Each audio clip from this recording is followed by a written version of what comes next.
Hello and welcome to Fresh Face One Shots. My name is Joey. And I'm Jacob. And today we are back with Batman the Brave and the Bold, issue number 10. We're 10 issues deep into this massive anthology ongoing. 10 issues deep. And we've got a whole new set of stories and writers and artists coming into this Everything's new. Everything's interesting. And it's also a pretty great issue to jump into if you're not so sure about the overall format of the run, because it's 5 stories. You've got a pretty solid sample platter of what this title has to offer. So if you've been curious about it, might I suggest jumping in here.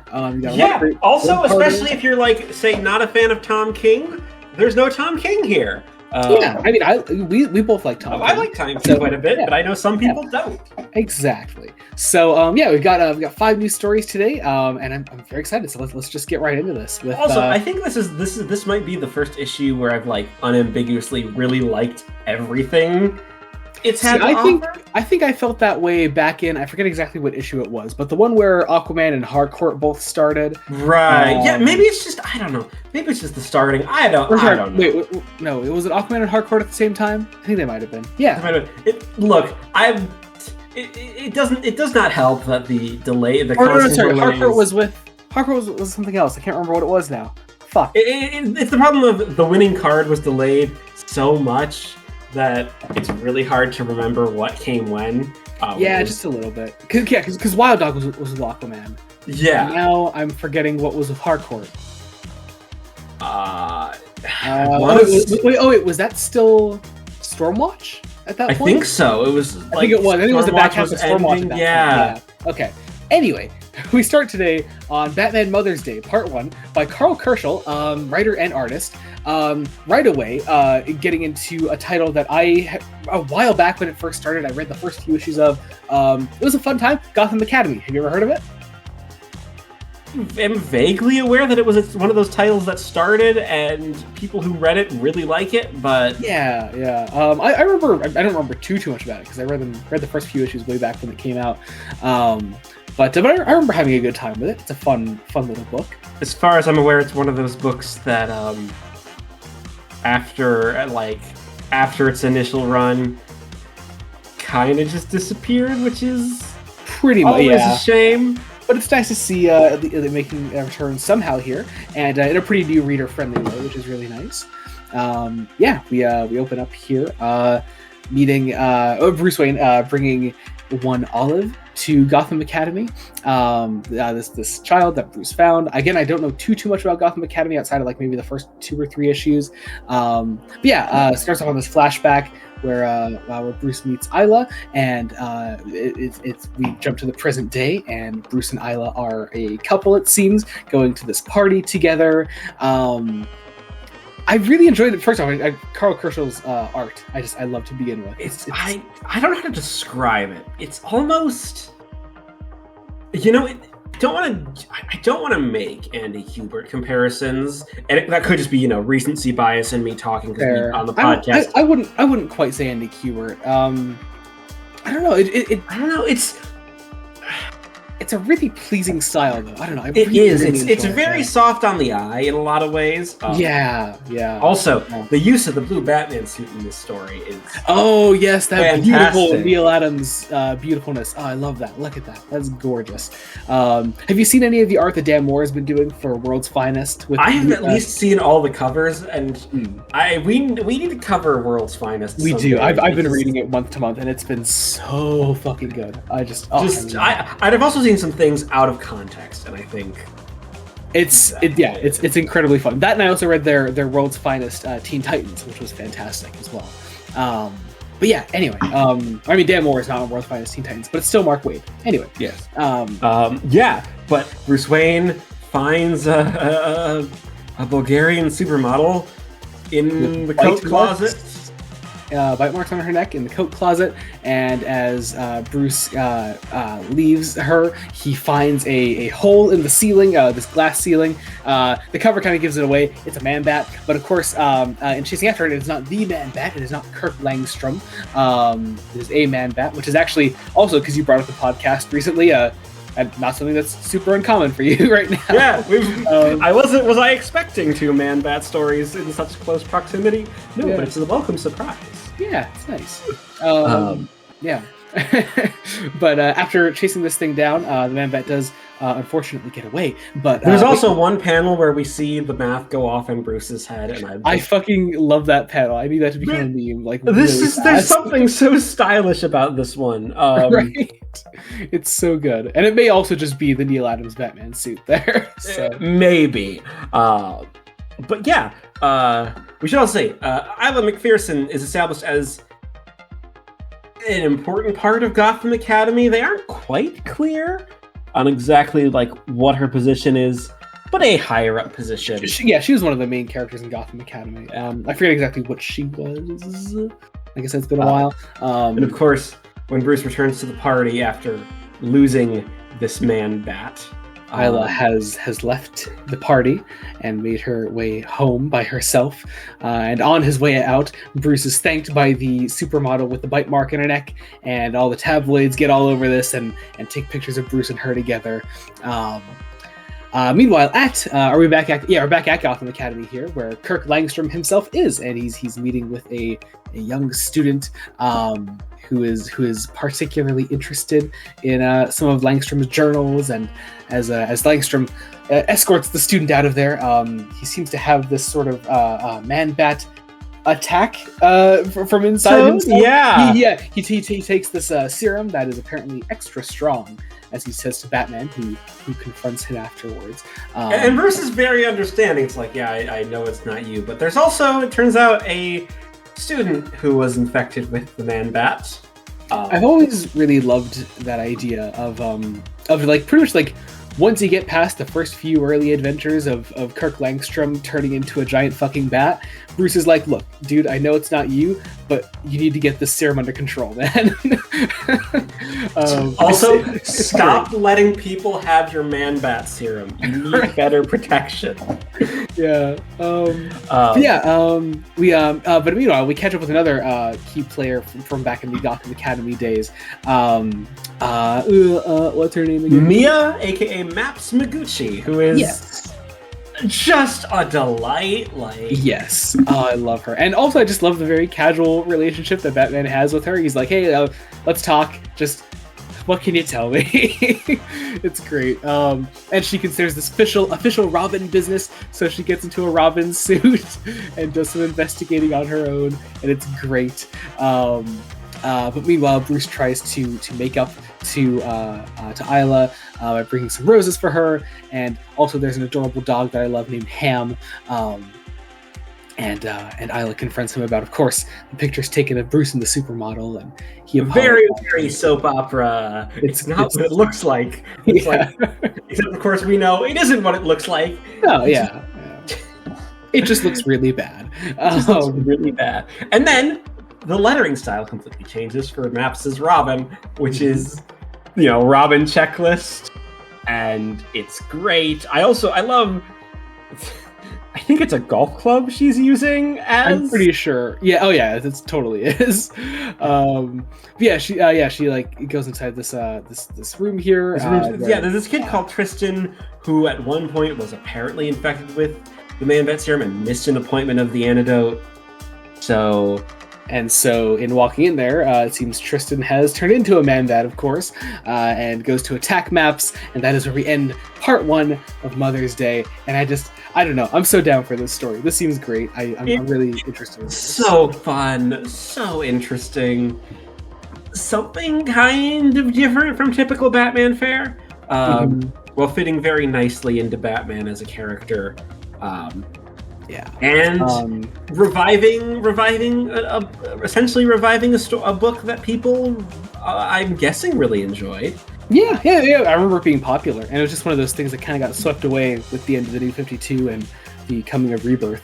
And I understand it was well liked. Anyway, on to our second story today.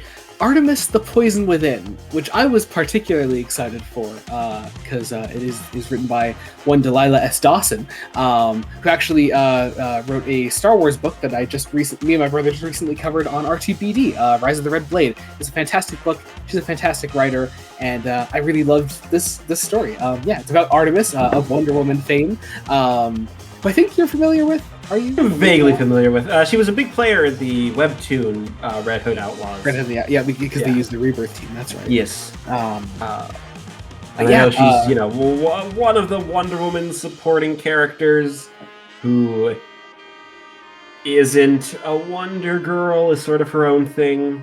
Mm-hmm. Interesting character, fun character. All this entire story is monologue. Mm-hmm. It is, and I really dug that. I thought it is really good. It's very, very introspective. It feels in a lot of way like, okay, this is a Batman book, so if you're reading this, you may not. There's a good chance you might just be a reader of all things Batman because Batman's Batman. So it's good to get this character's like a motivation and a decent chunk of her backstory down. Yep. Especially because the Amazons currently in DC continuity are in a very interesting position with Tom King's Wonder Woman and Amazon's attack. And so having like Artemis out on her own like this, completely isolated, it's really cool to see. We do also have two different artists on this for the two halves of the book. Serge Acuna and George Kambade, I think. Am I pronouncing that correct? I don't know. For the first and back half. It's very possible that you actually are supposed to pronounce the S because I think that might be Greek. Well, okay, fine, sure, I believe you. Anyway, split into two halves. Although I do like how it's sort of like split up. It's like her like going to sleep at night, waking up. Well, also it's a very nice sort of parallel of outward-facing Artemis with Acuna's like harsher lines and the way the colors interact with the art here, and then it gets softer at night, which is it's really an interesting choice. And it's Artemis traveling on her own. She's completely isolated at this point, just reflecting on a lot of things, and it ends on a admittedly somewhat weak cliffhanger, but something that could be greatly improved by future installments. Probably not just a snake biting her. It's There's some kind of poison attacking her, and she gets like the only dialogue she's had in this story right at the end. It's just there's poison about, and that is what we'll pick up next time. It's simple, it's easy. I really enjoyed the tone of this, and I think it's something that could be greatly expanded upon in the future installments. Yes. So we'll see. Now our third story is another Batman story, though not really featuring Bruce. And it feels in a lot of ways the answer to that dumb analysis of Batman of why is Batman a hero? He just beats up poor people. I really enjoyed the take in this. It's called Nameless. It's by Matt Harding. Also features prominently one Duke Thomas, which is great. Who I was you're a so big Duke happy Thomas to see. Which is great. We love Duke Thomas around here. It's a really fascinating idea for a story. I really love the idea. It's told from the perspective of a goon, a nameless goon who, after their time with several villains, including the Joker, they're dying and they're kind of pissed off at the world, and Batman specifically. And so they get a bunch of things they've taken from their past bosses in Gotham, and use them to become their own villain. And they don't have a name, and that's sort of like their big statement is that you're so worried about names, and it's some of us are just nameless. I mean, this is where your real threats come from. He also has a dog that goes crazy on fear toxin and Joker gas, and I really love that. And Venom. Yeah, it's nuts. Ending on this really like somber note where after like Duke takes off the mask of the nameless enemy, he's just been completely transformed and dies of of Joker gas. Well, it's implied that he ingests being beaten. He's like, well, I'm gonna take Joker toxin just to end it. And yeah, it's a downer note. But also with the implication that like what the story implies, then Nameless could be anyone, any of those random thugs that were out there that we've seen so many times in Batman comics. They could be anyone, and also great little end question mark at the end here. Yeah, I really enjoy that, and I'll be curious to see if it does go anywhere in anything else. Yeah, I don't know if it's going to be more. I really like the use of Duke here, since Duke Thomas is a character outside of the comic sphere is kind of nameless. Like, you ask someone to name Batman supporting characters, they're not going to name Duke Thomas. Oh no, but it's but it's great to see here, and I just I love seeing him featured so prominently in a story that odds are people are going to read, because it's again, it's a Batman title. People read Batman. And, they sell. And now a prologue. It might be. Yeah, it might be my favorite installment of this one, only because I love Superman and I love Lois Lane. Lois Lane the game. This is a prologue, so I'm wondering if it'll have more parts than your average Brave and the Bold entries. But I suppose we'll see. It's by what was the name again? Torrin Groenbeck. Who I'm not familiar with at all. I don't know what else they've done in the DC Comics sphere, but they seem to have a solid grasp on Lois Lane. Because I really enjoyed this. I really enjoyed seeing a story like told exclusively from Lois Lane's perspective. It's really, really cool. Something that I'm curious to see just where it goes. Really, it's basically Lois trying to solve a series of locked room mysteries, of locked room murder mysteries, and outside of the podcast, Joey knows this. I've been on a bit of a murder mystery kick right now. It's true. It's true. So this is just feeding that. I think anyone can find that right now. It's a public Letterboxd account. Yes. That's true. But I don't think not a lot of people follow my Letterboxd. That's fair. Well, maybe they should. Also just some really so much darker implications than a lot of our previous stories. Something that can get particularly mature in future installments, and I'll be curious as to just how far they go with it. Yeah, because we're dealing with this treasure hunt that kills people. My brain is like, okay, is this going to be a supervillain or just going to be one person? What's this going to be? How are we playing this? I would kind of like it if it was just feeding more into the human element. Very possible. Very possible. I mean, I fully expect Clark to show up at some point, because it's gonna probably happen. Because even in this one, Ron Troop and Cat Grant are here. Because Lois, this is current continuity. Lois is still editor-in-chief of the Daily Planet, which is, I'm glad that's bleeding over into the other books. Yeah. Well, it was still even in our one of our previous Brave and the Bold stories in Black Lamb. Right. Nice to see here, and nice to see it's here to stay.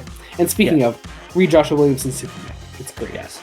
But yeah, the whole idea here is these treasure hunters, and these treasure hunters seem to be inadvertently exposing really dark shit, dark things, and there's danger. It feels kind of inspired by things in real life. There's also this warning to Lois of, there is a story here, pray that you never find it. It will be the last thing you do. Mm-hmm. So it's intrigue, it's setup. Mm-hmm. It feels like we're also damn great prologue. It feels like we're gonna get some more of the sort of the Daily Planet cast, which is always great. Yeah, that'll be nice. Yeah. Shall we move on to our final story of today? The cheeseburger. I loved this. This is by Dan Waters, who's super fun. With anime protagonist Bruce Wayne. Yeah, it's great. It's all about Bruce Wayne's diet. Do you ever want to read about Bruce Wayne's diet? Fuck yeah, I do. And how even Bruce Wayne, in his perfect physique that he is in, still wants a cheeseburger every now and then. Okay, but it's also really sad because Clayface. Have a cheeseburger. And that's all it is. That's the whole story. And we just described the entire thing. It's very beautiful. Okay. It's very early Bruce Wayne, still being edgy loner Batman. Yeah, and it's great. Like that's the implication. Like he's drawn like a young anime protagonist. Yeah. And Clayface, like, still you feel so bad for Clayface because Clayface gets this monologue how it's like, you don't understand. I have to put so much effort into just putting on the face and adding in every taste bud. I just wanted a goddamn cheeseburger, and he can't get his cheeseburger. It's so sad. Bruce gets a cheeseburger in honor of Clayface, and it is sweet. And that last panel is perfect. I mean, it looks like a good cheeseburger. It does look like a good cheeseburger. But yeah, and that's it. That's all it is, and it's lovely. It's a great time, and it's all I needed to end off this issue. And what a great issue it was! Yeah. All new stories. At least 3 of them are continuing next time. Yep. Maybe 4. I don't know. I don't know what future Nameless has, but I'll be curious to see if it goes anywhere. So yes. And of course, we're getting another Black and White. Yes, as always, which are always a great time. So, but otherwise, check out other Fresh Face one-shots we've been doing. I've already mentioned Superman by Joshua Williamson and Wonder Woman by Tom King. Check those things out. Those are all out there and a great time if you want to check out those. Also have our socials linked in the description below, as well as Jacob's letterbox will be in his link tree. Yes. I mean, I suppose mine is there too, but he writes full-on reviews. Here's the thing. It's not even like edited reviews. It's very, very rambly review thoughts. My brain is just, I can never. You write full-on reviews. Shut up. Also, check out the actual podcast. We have, just did 2 episodes on Grant Morrison's Batman run, and well, the first soon is Grant Morrison's Action Comics. So yes, yeah, it's a great time. So check all that out. That'll be in the description below. And I guess until next time, this has been Joey Morgan and Jacob Licklider. Goodbye. Goodbye.